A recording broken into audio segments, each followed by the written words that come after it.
Teman saya mempunyai seorang Eda yang berusia 99 tahun. Wow, usia yang tidak lagi muda tapi menurut saya sudah lanjut 99 tahun. Bayangkan. Tapi beliau masih bisa bekerja dan yang membuat saya ini ya tergelitik hati saya pada waktu melihat badannya yang bungkuk, tidak bisa tegak karena menderita sakit beberapa puluh tahun yang lalu. Beliau suka bekerja memungut kemiri sehingga akhirnya karena memungut kemiri dengan posisi bungkuk menyebabkan dia akhirnya bungkuk seperti ini sampai sekarang. Eda ini menjadi bungkuk karena sakit atau kebiasaan waktu yang dilakukan berpuluh-puluh tahun sehingga menyebabkan dia bungkuk. Dan saya teringat akan sebuah kisah seorang wanita yang bungkuk yang tentunya kisahnya berbeda dengan Eda ini. Tetapi ini membuat saya teringat akan kisah wanita bungkuk dalam Alkitab. Yuk kita coba pelajari. Wanita yang bungkuk ini sakit bukanlah sakit biasa, tetapi diikat oleh iblis. Lukas 13 ayat 16 jelas mengatakan begini.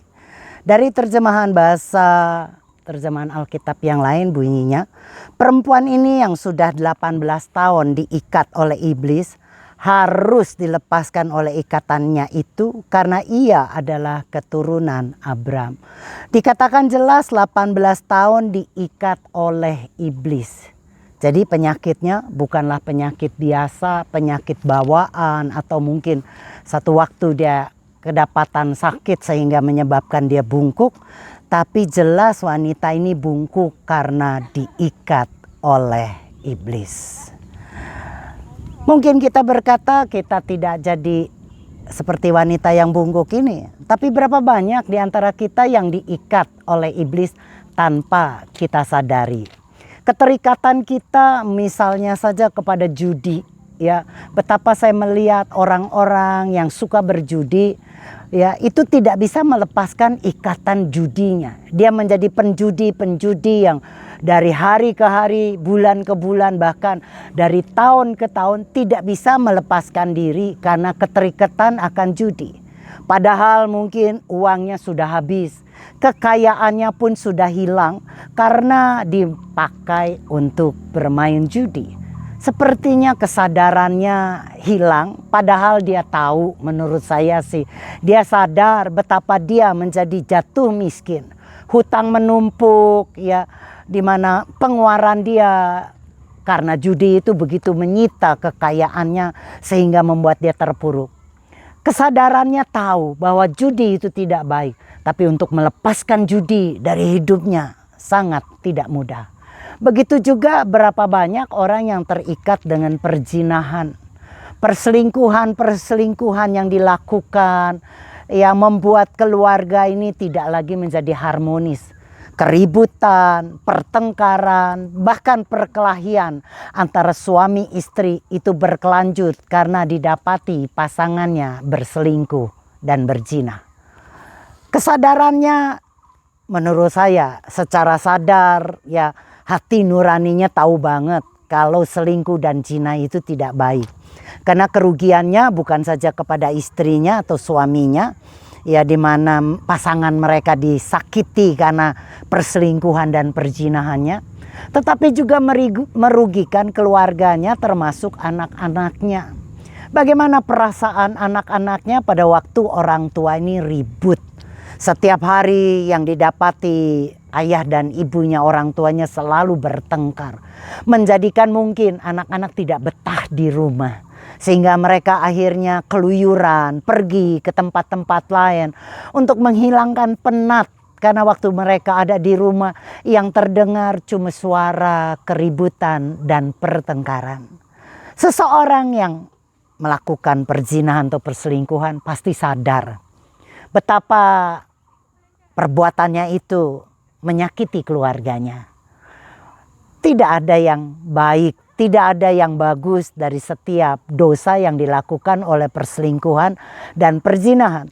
Tetapi untuk melepaskan diri dari perzinahan itu, dari perselingkuhan itu, saya dapati tidak mudah loh. Berapa banyak pasangan-pasangan yang terikat dengan perselingkuhan dan perzinahan, ya itu mau coba lepaskan, berusaha melepaskan diri dengan segala daya. Ya mungkin sudah nomor HP-nya di-delete, nomor teleponnya di-delete, tidak ada lagi mau hubungan. Tetapi kadangkala ikatan itu begitu mengikat sehingga akhirnya kembali berhubungan. Dengan segala cara coba menghubungi kembali pasangan selingkuhannya.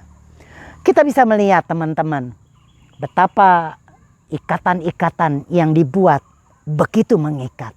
Dan saya percaya ini ikatan-ikatan di mana di belakangnya pasti ada kuasa jahat yang mengikatnya. Sehingga mereka tidak bisa terlepas. Bahkan yang mudah saja mungkin ya bagi para perokok. Yang suka merokok tahu kalau itu tidak sehat.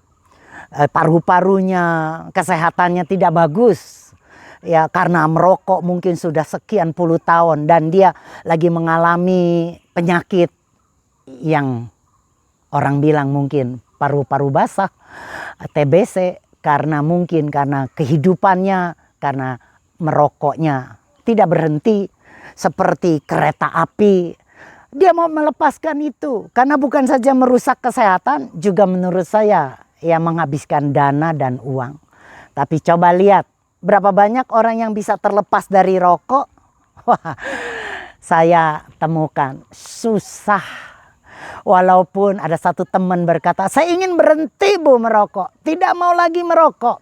Maka untuk membuat dia sadar, rokok itu dia gantung di depan kaca cermin. Ya, supaya waktu dia melihat rokok yang sengaja dia gantung, dia nggak mau. Tidak mau, pokoknya tidak mau lagi merokok. Dia gantung, ingatkan dirinya, tidak boleh, tidak boleh. Tapi apa yang terjadi, teman saya berkata, nggak bisa lepas Bu. Keterikatan itu begitu mengikat. Saya cuma mau bilang, keterikatan kita tidak ada yang bisa lepaskan. Dengan segala usaha kita, segala perjuangan kita, ya segala kerja keras kita. Cuma satu, pada waktu kita datang kepada Yesus. Maka setiap ikatan itu terlepas. Amin. Nah kita lanjutkan bagaimana ya wanita ini sakit karena diikat iblis. Orang mencoba mau melepaskan tetapi sulit. Walaupun mungkin kalau kita terikat nih ya, kita terikat dengan tali, kita sudah diikat, kita berontak, kita ingin lepaskan tapi nggak bisa karena ikatan itu susah dilepas. Mengerti nggak teman-teman? Itu baru tali. Bagaimana kalau ikatan itu ya yang diikat kepada orang ini bukan tali tetapi rotan. Itu kan lebih sulit. Terlebih lagi bagaimana kalau dia diikat di rantai dengan rantai besi. Bisa lepas. Saya percaya tidak akan mudah melepaskan ikatan-ikatan yang terbuat dari bahan-bahan yang lebih keras seperti besi, ya rantai besi dan sebagainya. Nah, jadi perlu orang lain atau minimal perlu alat untuk membantu dia untuk melepaskan.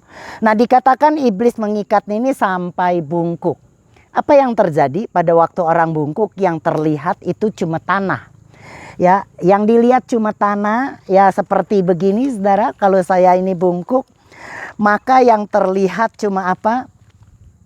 Tanah, debu, kaki-kaki orang, entah kaki-kaki binatang maupun manusia yang mungkin kotor, tidak bisa melihat ke atas, tidak bisa melihat sekelilingnya dengan bebas karena bungkuk. Dan saya percaya itu sesuatu yang sangat merugikan. Ya. Yang dilihat cuma kematian. Tidak ada lagi kehidupan. Semua rasanya menjadikan dia putus asa tapi tidak ada pengharapan. Karena terikat begitu rupa. Saya percaya dia menginginkan kebebasan dan kesembuhan. Saya percaya wanita ini menginginkan kesembuhan. Dia ingin terlepas daripada penyakitnya. Ya, dan kita lihat ya di dalam Kristus Yesuslah dia mendapatkan kelepasan. Apa yang terjadi? Lukas 13 ayat ke-14 bunyinya begini. Tapi kepala rumah ibadat gusar karena Yesus menyembuhkan orang pada hari Sabat. Lalu ia berkata kepada orang banyak, ada 6 hari untuk bekerja. Karena itu datanglah pada salah satu hari itu untuk disembuhkan. Dan jangan pada hari Sabat. Loh, aneh kan waktu kita membaca ini. Wanita ini diikat 18 tahun menjadi sakit bungkuk. Ya, dan kesian kan menderita. Tetapi aneh, pada waktu wanita ini disembuhkan dan sembuh, kepala rumah ibadat malah gusar, menjadi marah. Saya membaca ini sedikit aneh buat saya. Kok orang sembuh malah marah? Ya, kok gusar? Bukankah seharusnya senang kalau melihat ada orang yang sembuh? Kenapa? Kalau kita perhatikan, ternyata kepala rumah ibadat menganggap kesembuhan itu sebagai sebuah pekerjaan yang dibuat oleh manusia. Ya, karena itu adalah pekerjaan manusia, kesembuhan dipikir adalah perbuatan manusia, maka bisa dikerjakan kapan saja dong. Jangan hari Sabat dong. Kamu mau sembuhkan itu, kamu mau kerjakan kesembuhan itu, jangan di hari Sabat. Sepertinya kan kesembuhan itu menjadi kuasanya manusia. Padahal kan kita mengerti kesembuhan tidak bisa dilakukan oleh seorang manusia siapapun. Nah, hari Sabat menjadi hari yang penting bagi orang Yahudi. Ya, sampai sekarang pun orang Yahudi masih memegang peraturan hari Sabat. Kalau kita pergi ke Israel, kita akan menemukan mereka beristirahat, tidak bekerja di hari Sabat. Saya pernah beberapa kali ke Israel dan di hari Sabat tidak ada toko yang buka, tidak boleh melakukan aktivitas. Ya, bahkan bagi orang-orang Yahudi, mereka itu biasanya berdiam di hotel karena di rumah tidak boleh memasak, menyalakan api, bahkan untuk menyalakan lampu dengan mungkin menekan tombol itu sudah dianggap kerja, nggak boleh. Makanya biasanya mereka lebih suka nginep di hotel di mana memang orang-orang Yahudi yang masih memegang hari Sabat ini tinggal di situ. Liftnya tidak dipencet. Liftnya sudah diatur untuk berhenti di setiap lantai. Karena Sabat tidak boleh bekerja, termasuk memencet angka lift. Nah, bagi kita bisa berpikir betapa aturan-aturan, hukum-hukum yang dibuat manusia itu sangat merepotkan. Mereka pikir itu sangat penting daripada kesembuhan.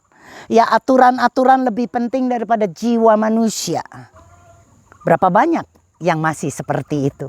Kita menganggap aturan-aturan hukum-hukum lebih penting daripada satu jiwa. Sehingga kita akhirnya mempersulit orang-orang yang berdosa untuk datang kepada Yesus dan disembuhkan Yesus. Misalnya saja kalau orang itu suka berzina, dia seorang pencuri, seorang pemabuk, pada waktu datang ke gereja, wah, kita bikin aturan dan hukum-hukum. Jadi ada begitu banyak aturan-aturan yang merugikan seseorang untuk berjumpa kepada Yesus. Lukas 13 ayat 15 sampai 16 bunyi begini. Tapi Tuhan menjawab dia, katanya, "Hai orang-orang munafik, bukankah setiap orang di antaramu melepaskan lembunya atau keledainya pada hari Sabat dari kandangnya dan membawanya ke tempat minuman? Bukankah perempuan ini yang sudah 18 tahun diikat oleh iblis harus dilepaskan dari ikatannya itu? Karena ia adalah keturunan Abraham."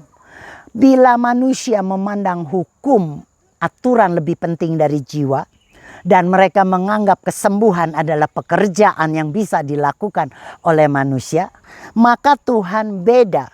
Tuhan memandang jiwa lebih penting dari semuanya. Katakan amin.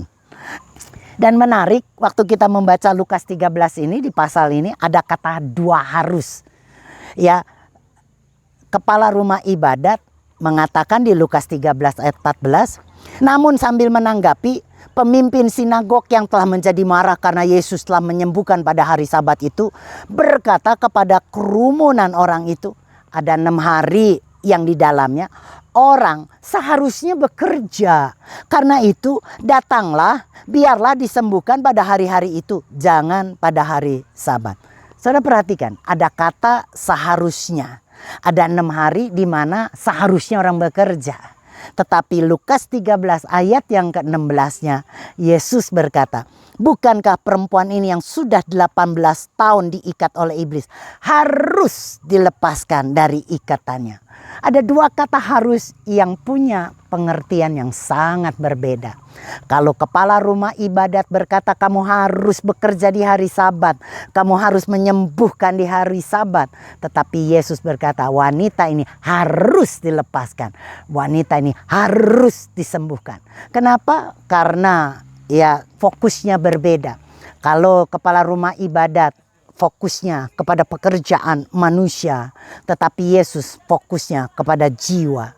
Maka dua kata harus yang berbeda ini pengertiannya, ya kita bisa melihat dan luar biasa. Harus yang dilakukan Yesus karena belas kasihannya, sehingga mengharuskan Yesus menyembuhkan wanita bungkuk ini. Saya percaya kita punya Tuhan yang sangat baik. Untuk itu saudara, ada kata harus yang Anda terus perhatikan. Saya percaya kalau Tuhan harus menyembuhkan orang yang sakit, maka coba bayangkan dia juga harus menolong Anda dan saya. Karena kita juga adalah anak-anaknya. Apalagi buat kita yang terikat dengan kebiasaan-kebiasaan buruk. Apalagi kita yang terikat dengan ikatan-ikatan iblis dan setan yang membuat kita tidak bisa lepaskan diri. Dan kita lagi berteriak, lepaskan aku, sembuhkan aku. Maka percayalah Yesus akan pasti dan harus menyembuhkan, melepaskan kita. Jadi buat kita teman-teman yang punya ikatan, entah itu mungkin obat-obatan terlarang, mungkin minuman-minuman keras yang memabukkan, atau mungkin perselingkuhan, perzinahan yang merugikan kehidupan rumah tanggamu, atau kehidupan ikatan-ikatan judi yang juga membuat engkau menjadikan rugi dan jatuh miskin. Ikatan apapun juga saudara, mari datang kepada Yesus. Dan Yesus pasti harus menyembuhkan, melepaskan Anda karena Anda adalah anak-anaknya. Amin. Wanita bungkuk ini harus disembuhkan karena dia juga adalah anak Abraham. Jadi Anda dan saya juga pasti dan akan dan harus disembuhkan karena kita adalah anak-anak Bapa. Amin. Shalom bagi kita semua, shalom bagi Indonesia, shalom bagi semuanya.